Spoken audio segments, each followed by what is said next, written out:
اما بعد فاعوذ باللہ من الشیطان الرجیم بسم اللہ الرحمن الرحیم عبس وتولى ان جاءه الأعمى وما يدريك لعله يزكى أو يذكر فتنفعه الذكرى أما من استغنى فأنت له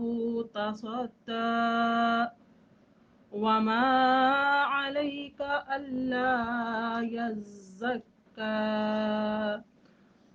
وأما من جاءك يسعى وهو يخشى فأنت عنه تلهى كلا إنها تذكرة فمن شاء ذكره في صحف مكرمة مرفوعة مطهرة بأيدي سفرة كرام بررة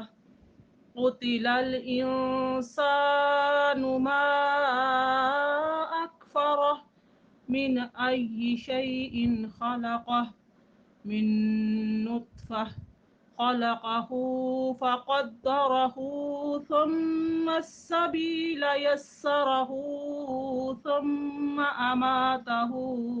فأقبره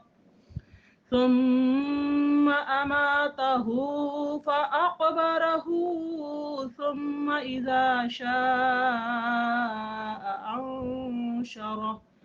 كلا لما يقض ما أمره صدق الله العلي العظيم رب اشرح لي صدري ويسر لي أمري واحلل عقدة من لساني يفقهوا قولي اللهم فقهنا في الدين آمین یا رب العالمین برحمتک یا ارحم الراحمین۔ نہایت ہی قابل احترام پیاری بہنوں، السلام علیکم ورحمۃ اللہ وبرکاتہ۔ آپ کے سامنے میں نے سورہ عبس کی 23 آیات تلاوت کی، جن کا ترجمہ یوں ہے: اللہ کے نام سے شروع جو نہایت مہربان ہمیشہ رحم والا ہے۔ ان کے چہرہ اقدس پر ناگواری آئی اور رخ انور موڑ لیا، اس وجہ سے کہ ان کے پاس ایک نابینا آیا۔ اور آپ کو کیا خبر، شاید وہ آپ کی توجہ سے مزید پاک ہو جاتا، آپ کی نصیحت قبول کرتا تو نصیحت اس کو اور فائدہ دیتی، لیکن جو شخص دین سے بے پرواہ ہے تو آپ اس کو قبول اسلام کے لیے زیادہ اہتمام فرماتے ہیں، حالانکہ آپ پر کوئی ذمہ داری کا بوجھ نہیں، اگرچہ وہ پاکیزگی ایمان اختیار نہ بھی کرے۔ اور وہ جو آپ کے پاس خود طلب خبر کی کوشش کرتا ہوا آیا اور وہ اپنے رب سے ڈرتا بھی ہے، تو آپ اس سے بے توجہی فرما رہے ہیں۔ اے حبیب مکرم صلی اللہ علیہ وآلہ وسلم، یوں نہیں، بے شک یہ آیات قرآنی تو نصیحت ہیں، جو شخص اسے قبول و ازبر کر لے، یہ معزز و مکرم اوراق میں لکھی ہوئی ہیں، جو نہایت بلند مرتبہ اور پاکیزہ ہیں، ایسے سفیروں اور کاتبوں کے ہاتھ سے آگے پہنچی ہیں، جو بڑے صاحبان کرامت اور پیکران اطاعت ہیں۔ ہلاک ہو وہ بدبخت منکر انسان، کیسا ناشکرا ہے۔ اللہ نے اسے کس چیز سے پیدا فرمایا ہے؟ نطفے میں سے اس کو پیدا فرمایا، پھر ساتھ ہی اس کا خواص و جنس کے لحاظ سے تعین فرما دیا، پھر راہ اس کے لیے آسان فرما دی، پھر اسے موت دی، پھر اسے قبر میں دفن کر دیا، پھر جب وہ چاہے گا اسے دوبارہ زندہ کر کے کھڑا کرے گا۔ یقیناً اس نافرمان انسان نے وہ حق پورا نہ کیا جس کا اللہ نے اسے حکم دیا تھا۔ صدق اللہ العلی العظیم۔ بہت ہی مبارک سورہ، اس کا شان نزول ہم دیکھ لیتے ہیں۔ اس سورہ کا نام عبس رکھا گیا ہے کیونکہ اس کی جو پہلی آیہ مبارکہ ہے عبس وتولی، اسی سے ماخوذ ہے، اس لیے اس کا نام بھی عبس ہے۔ یہ سورہ حضرت عمر بن مکتوم رضی اللہ تعالی عنہ کی شان میں نازل ہوئی، جو نابینا تھے، اور وہ رسول اللہ صلی اللہ علیہ وآلہ وسلم کے پاس آ کر کہنے لگے، یا رسول اللہ مجھے ہدایت دیجیے۔ اس وقت نبی کریم صلی اللہ علیہ وآلہ وسلم کے پاس سردار قریش بیٹھے ہوئے تھے۔ آپ ان کو دین کی تبلیغ فرما رہے تھے، تو آپ کو طبعی طور پر حضرت ام مکتوم کی جو دخل اندازی ہے آپ کو ناگوار گزری۔ تو نبی کریم صلی اللہ علیہ وآلہ وسلم نے حضرت ابن مکتوم سے اعراض فرمایا، چونکہ حضرت ابن مکتوم نے یہ کہا تھا کہ آپ کے خیال میں میری بات میں کوئی حرج ہے، تو آپ نے فرمایا، اس پر آپ نے جب ناگواری فرمائی تو اللہ پاک کی ذات نے یہ جو سورہ عبس ہے اس کی آیات کو نازل فرمایا۔ آپ دیکھیں اس میں بہت عظیم جو ہے نقطہ ہے کہ جو پہلا فقرہ ہے اس کا جو انداز بیان ہے، آپ دیکھیے کتنا عجیب اور کتنا لطیف ہے کہ اللہ رب العزت نے یعنی کہ بعض فکروں میں براہ راست نبی کریم صلی اللہ علیہ وآلہ وسلم کو خطاب فرمایا، لیکن اس میں اللہ تعالیٰ کی ذات نے نبی کریم صلی اللہ علیہ وسلم کی جو بات آپ کو خطاب فرمایا ہے، آپ کی ترش روئی اور بے رخی برتنے کے اس فعل پر، یعنی کہ جو اللہ نبی کریم صلی اللہ علیہ وسلم سے صادر ہوا تھا، تو اس پر آپ اللہ تعالیٰ کی ذات نے کلام فرمایا، اور کلام کی جو ابتدا کی گئی ہے وہ اس طرح سے کی گئی ہے کہ جیسے نبی کریم صلی اللہ علیہ وآلہ وسلم سے بات نہیں کی گئی، بلکہ کسی اور شخص سے، کسی اور سے یہ بات کی جا رہی ہے جس سے اس فعل کا صدور ہوا ہے۔ تو اس لحاظ سے اس جو سورہ مبارکہ کا انداز بیان ہے، طرز بیان ہے، وہ بہت ہی لطیف ہے کہ نبی کریم صلی اللہ علیہ وآلہ وسلم کو احساس لایا گیا ہے کہ یہ ایسا کام تھا جو آپ کے کرنے کا نہ تھا، جو آپ نے کیا۔ آپ کے جو اخلاق عالیہ کو جاننے والا اس سے دیکھتا تو وہ یہ خیال کرتا کہ آپ نہیں ہیں بلکہ کوئی اور ہے۔ تو آپ پیاری بہنوں، جس نبینہ کا یہاں پر ذکر کیا گیا ہے وہ یعنی کہ مشہور صحابی ابن مکتوم ہیں۔ حافظ ابن عبد البر نے الاستیعاب میں اور حافظ ابن حجر نے الاصابہ میں بیان کیا ہے کہ یہ ام المومنین حضرت خدیجہ الکبریٰ رضی اللہ تعالی عنہا کے پھوپھی ذات بھائی تھے۔ آپ کی والدہ محترمہ کا نام ام مکتوم تھا، اور حضرت خدیجہ کے والد خویلد آپس میں یہ دونوں بہن بھائی تھے۔ تو حضور صلی اللہ علیہ وآلہ وسلم کے ساتھ چونکہ یہ رشتہ معلوم ہو جانے کے بعد اس شبہ کی کوئی گنجائش نہیں رہتی کہ آپ نے ان کو غریب یا کم حیثیت آدمی سمجھ کر ان سے بے رخی برتی اور بڑے آدمیوں کی طرف توجہ فرمائی، کیونکہ نبی کریم صلی اللہ علیہ وآلہ وسلم کے اپنے برادر نسبتی تھے، تو خاندانی آدمی تھے، کوئی گرے پڑے تو تھے نہیں۔ تو اصل وجہ یہی تھی کہ نبی کریم صلی اللہ علیہ وآلہ وسلم کو جو ناگواری گزری وہ یہ تھی کہ آپ یہ اگرچہ نابینا ہیں، لیکن آپ جب مسجد میں تشریف لائے ہیں تو آپ کو یہ جانتے تھے کہ نبی کریم صلی اللہ علیہ وآلہ وسلم کے پاس کوئی وفد آیا ہوا ہے، اور آپ صلی اللہ علیہ وآلہ وسلم ان کے ساتھ دین کی تبلیغ میں مصروف ہیں، تو اس لیے آپ صلی اللہ علیہ وآلہ وسلم کو ناگواری گزری۔ تو دوسری بات یہ تھی کہ جن لوگوں کے ساتھ آپ صلی اللہ علیہ وآلہ وسلم راہ راست پر لانے کے جن لوگوں کو کوشش کر رہے تھے، ان میں ایک بھی آیت یعنی کہ آدمی، آپ صلی اللہ علیہ وسلم کا یہ مطلب تھا کہ اگر ایک بھی آدمی راہ راست پا لے گا، کیونکہ یہ قریش کے بڑے بڑے سردار تھے، تو آپ کا یہ مطلب تھا کہ اگر ام مکتوم تو میرے اپنے ہیں، ام مکتوم اپنے ہیں میرے، اور یہ سب جانتے ہیں ماشاء اللہ اسلام قبول کر چکے ہیں اور ان کو اللہ تعالیٰ نے ہدایت دی ہے، لیکن اگر یہ جو قوم کے سردار میرے پاس آئے ہیں بڑے بڑے قبیلوں والے،